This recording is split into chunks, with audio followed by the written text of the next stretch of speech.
that was pretty terrifying.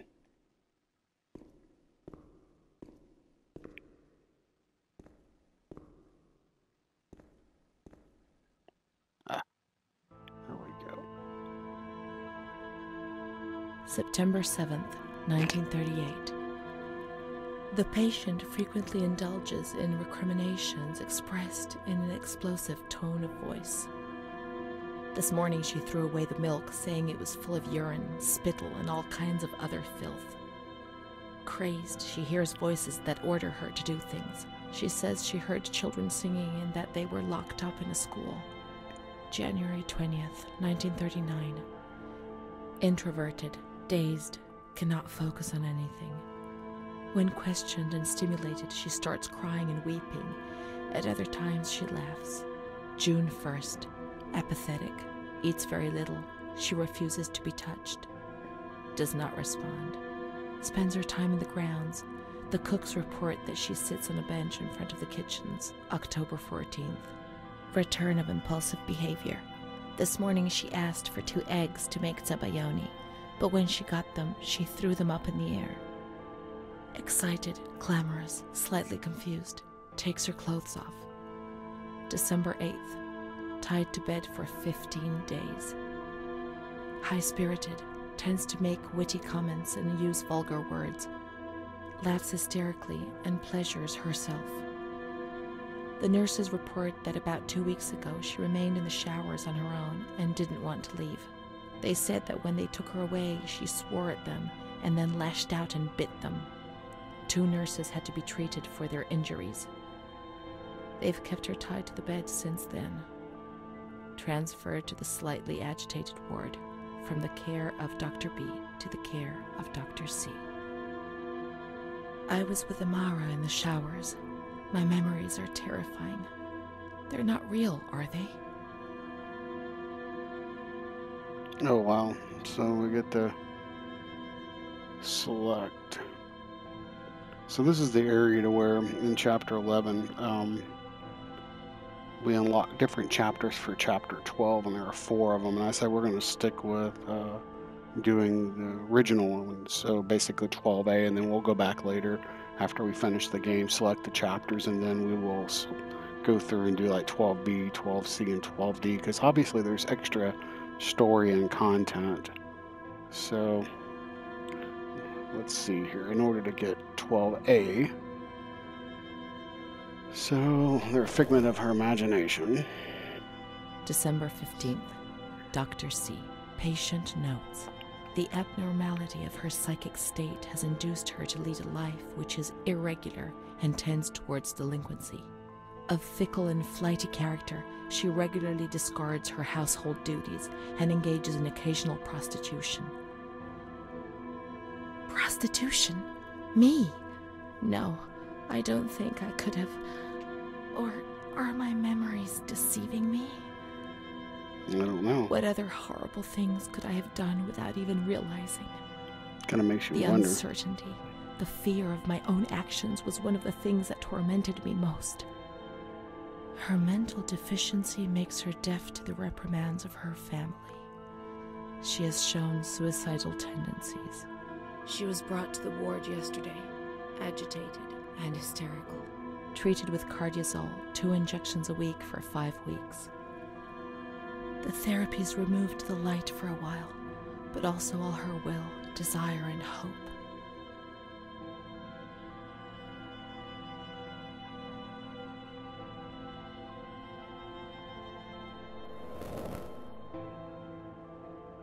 It was torture, but we had no choice. Nobody explained anything. No one tried to help us understand. We were like farm animals.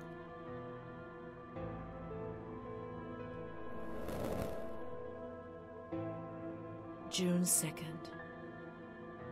After a long period of calm and improvement, the patient is very agitated today and vehemently refuses to submit to a gynecological examination.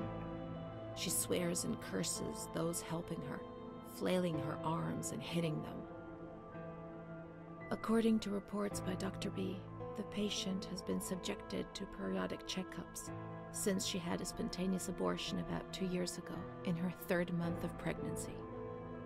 Conception occurred after she had sexual intercourse with a stranger who sneaked into the hospital grounds. That's not true, according to her. Details are contained in the charges filed at police headquarters in Volterra, a copy of which is attached to these clinical notes. ES therapy. A spontaneous abortion? It's not true. I can't believe it. How could I have invented things if I didn't even know what they were doing to me?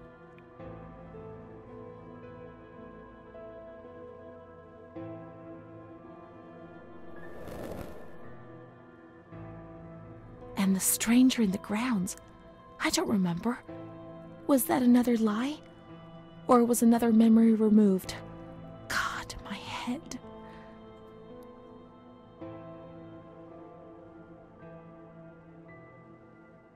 The other Renee. The other Renee? The one the doctor talked about? The evil one who made you feel ill? The prostitute? The delinquent? The manic one? And what was she called?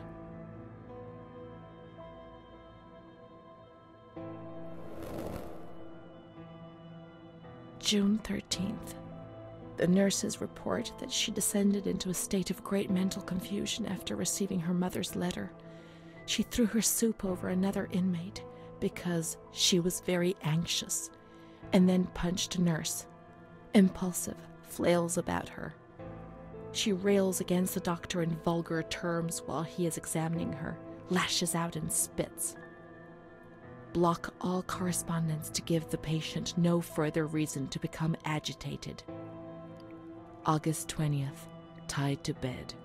The nurses report that the patient is extremely agitated after the visit of a relative or family friend. 2 days later, she is still shouting all the time that he commands her, that she must obey and harm herself, and that she is not Charlotte. All visits forbidden, constrained to bed, and intensification of ES therapy until we achieve results. No contact with the outside. That way nobody knew what was happening within these walls. People who were in here were no longer human beings as far as society was concerned. The important thing was to keep you quiet. Kind of sounded that way. Calm down. You must be calm. Don't get agitated. We'll make you calm down. Is that the only thing that matters? Is tranquility worth the price of not living?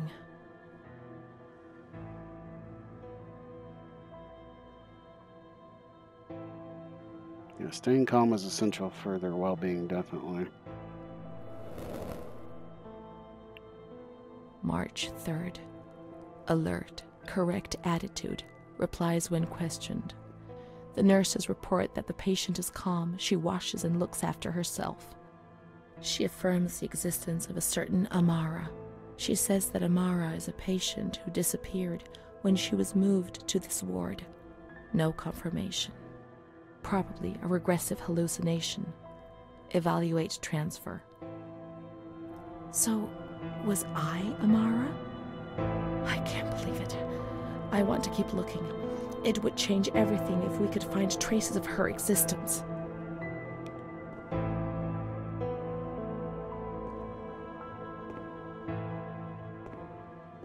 So let's see. We can try to find her medical records in the archive where their letters were filed.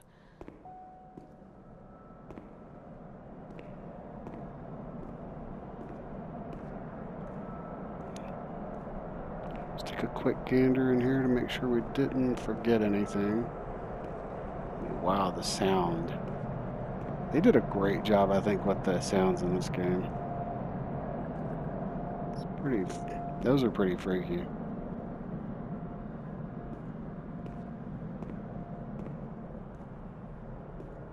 It's just insane.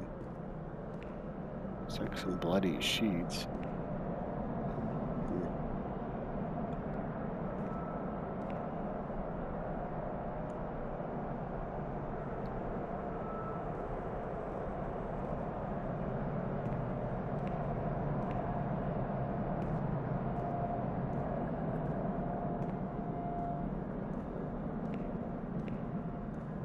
this was the shower area.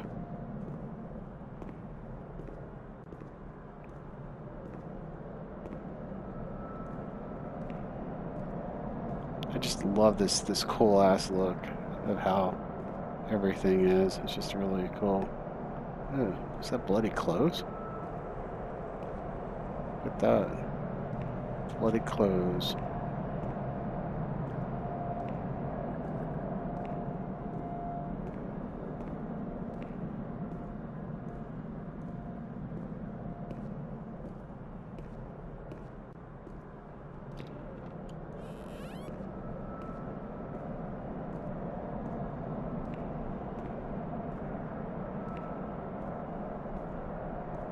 Now, I wonder if the blood on the bed or the sheets are from the fuck? Like bed sores and shit like that. A bottle of alcohol. It looks like somebody was in here drinking. Ooh, Silent Hill static. Very cool.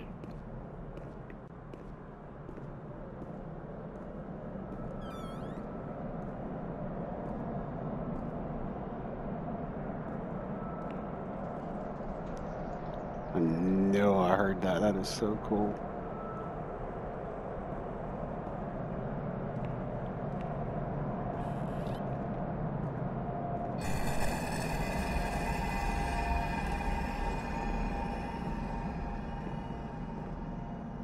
Telling you guys, you gotta walk in like every freaking room. You just don't know.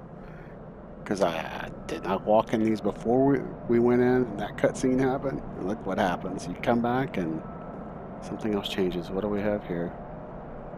Okay, I know that's something because it's lit up. What the fuck? There. Yes, we got the last one. Okay, so, and then, you know, I honestly didn't know where any of those were at, so that's just me walking through the game and finding them. Just for clarification, the only thing that I've looked at to get some more clarification for myself on were the notes and the selection for the different areas for like trophy and extra content. So, but everything else is just me walking through the game because I ultimately want to make sure that we experience everything that this game has to offer. So that from that aspect, it's important. But aside from those selections of on the letters from her mom and the doctors and all that shit, yeah, no, everything else is just been me walking around and looking and finding crap. So definitely, there was another fucking wheelchair. I want to go back, and I definitely want to do the chapters 12, B, C, and D, and then I believe I said there was one more for chapter 6B. So the hidden areas, I think that's really, really cool. Whoops. Hopefully that adds value. I think that was the word I was looking for. Adds value to the game. I just don't like rushing through stuff, so that happened again. It's pretty cool that it still allows that to happen.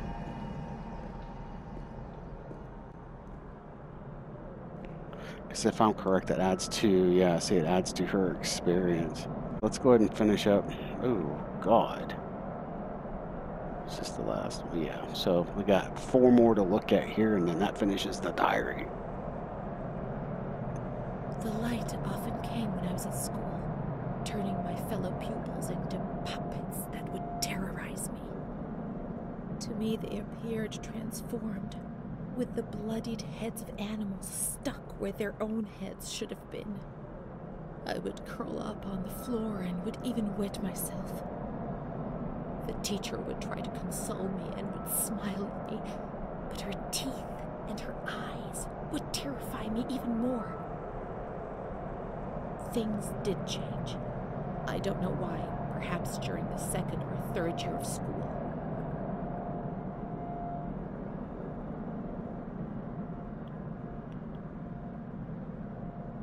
Some wicked-ass paintings or pictures and drawings. It's really cool. It was more or less in the same period that I became friends with Bruna. I remember the sensation of joy I experienced when I felt almost normal. The light isn't coming. The dreams have gone, and I have a real friend, one who speaks to me. I would repeat this to myself proudly while looking in the mirror, where I no longer saw an embarrassing reflection.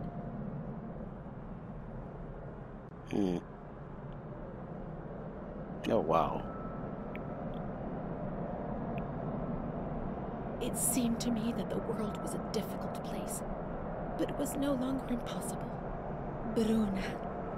I did not understand what Bruna saw in me, especially as she was almost 2 years older than me. I would tell her this every now and then, and she would joke about it, saying, "Nothing.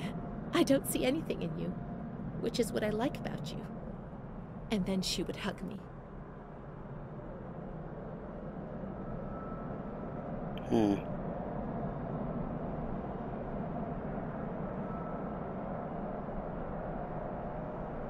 But one day, she was sad and pensive and said to me, "You and I are the same. Don't be fooled. You are reserved and honest, and I'm not. But that's the only difference between us. The only one." Then, she began to cry. I was struck by the perception in her words, but only today, after re-examining my past, do I understand what she meant.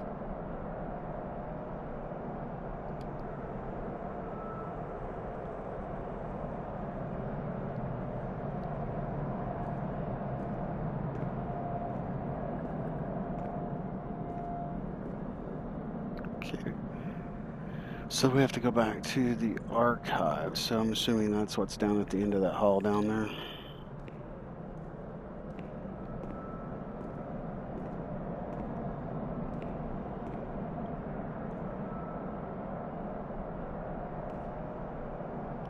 Look like some freaky shit.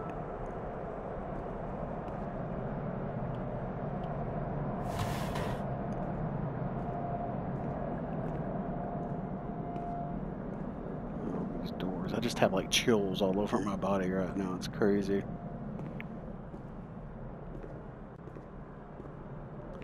So we got all the diaries. That's good. The diary pages.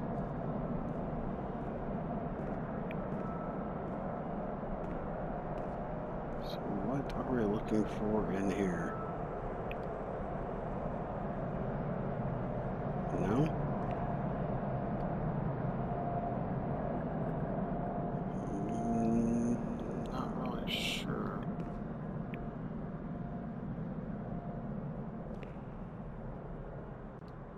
Amara B., aged 32, housewife, mother of 2 daughters, married to Mario B. So Amara does exist, yet she had no children and wasn't married, but that photo, it's her. June 3rd, 1936. Admitted yesterday, showing signs of improvement. June 8th. Cheerful, calm, and tranquil. Her behavior is good and she's keeping herself clean and tidy. Discharged on June 10th. April 28th, 1937. Arrived accompanied by her husband in an anxious and nervous state. Has difficulty speaking, trembles. Discharged May 14th. March 8th, 1938. A few days before Renee was admitted, she told me that she too had been admitted only a short time previously.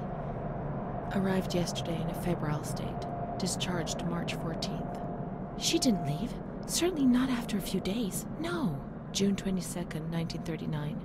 Readmitted once more. The patient shows rapid improvement. Discharged July 2nd. August 1st, 1941. The latest of many admissions due to agitation. Discharged August 27th. She came and went, stayed only for short periods, but I remember she was always with me. What's going on? March 4th, 1942. Back again, the same situation. March 8th. Compared to previous admissions, the patient seems depressed even after a few days, although her demeanor is calm and she is attentive. Discharged March 25th. April 2nd. The patient is distracted and apathetic. Her husband brought her here and said, "She's not eating, doctor. She spends all her time sleeping. I'm so worried, doctor. You know her. You can help her." April 6th. Tuberculosis. Patient transferred to the Marigliano Pavilion and is in isolation. May 3rd, 1942. Death from tuberculosis at approximately 8:30 a.m. Is Amara dead? Poor dear friend, I wasn't even able to say goodbye to you. Enclosed is a manuscript written by the patient, probably in a state of delirium. I'm dying, I know it. I'm losing a lot of blood, bleeding internally too. It's strange. Since I came back in here, I can't stop thinking about that little girl with her sad eyes, her desperation. I only saw her for a short time, it's true, but she remains in my heart. Will she still be here? I hope to God not. I hope she's better and her mother's taken her home. My memories don't match up. What's the point of this? Perhaps my memory is playing tricks on me. Things are not as I remember them, as I see them. But she said she liked me. I just can't understand it. I just wanted to say goodbye to her for the last time. I never even said goodbye to her.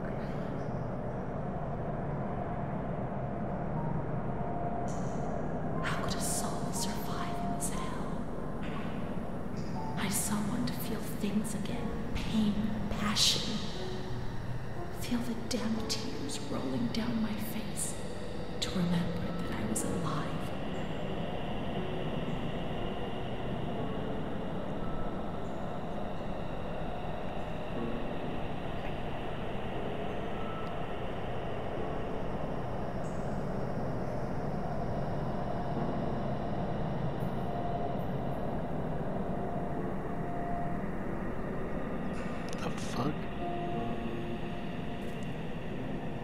So this will be a good stopping point here at the beginning of chapter 12. This one might have run a little long, but so now we're getting into the aspect of the game from what we've experienced with Renee before. Kind of wonder if what she's told us is actually true, or if it's not what she really remembered. So anyway, hopefully you guys have enjoyed everything so far on this game. What I'll do is I'll pick up on the next video right here, and then we'll continue on. So if you liked the content, hit that like button for me. Until the next episode, you guys, peace out.